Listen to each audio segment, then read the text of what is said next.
I've pretty much stopped looking at infographics, mostly because they've become huge time wasters. In the beginning, they were fun to look at and actually helped me understand something.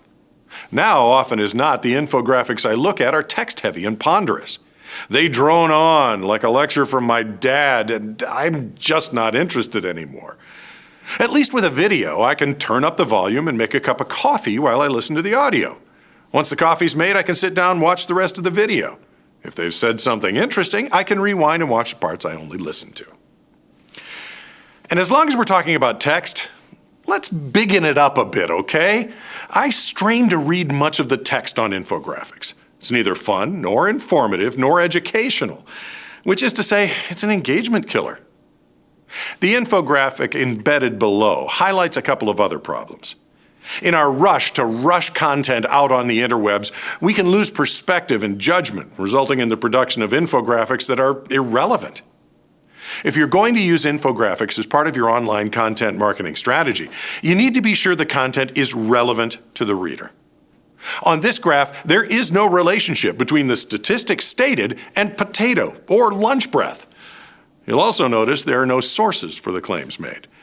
Anyone can post any statistic they want, but if you can't verify it, there's no reason to believe it or the company making the claim. Be transparent with your stats. Let people know where you got them. It'll keep you honest. It tells your potential customers something about your company's integrity. That's a good thing. Complexity may be sexy and look cool, but simplicity communicates. Never forget this. At a glance, a good infographic will engage and make visitors want to look deeper.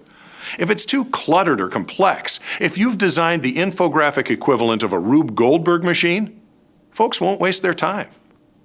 There's also a trend where companies are adding explanations to their infographics to ensure everyone gets the point. Well, if an explanation's necessary, may I suggest your infographic needs work.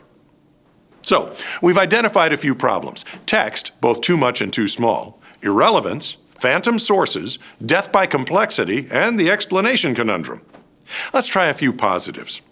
A great infographic tells a relevant story at a glance, puts a large quantity of data in a small space, places data in context without bias, communicates without the need for explanation, and is fun. We've said it before in this blog, the best content is always simple and the simple is always hard. You can do this stuff, but it takes thought and work. If you have no point of view, no plan, and no clearly set goals, you will certainly get what you're aiming at. Nothing. If you need help, let us know.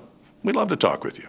Thanks for watching. If you have thoughts or questions, don't hesitate to comment on the blog or drop us an email at the address on the screen. Now get out and do something.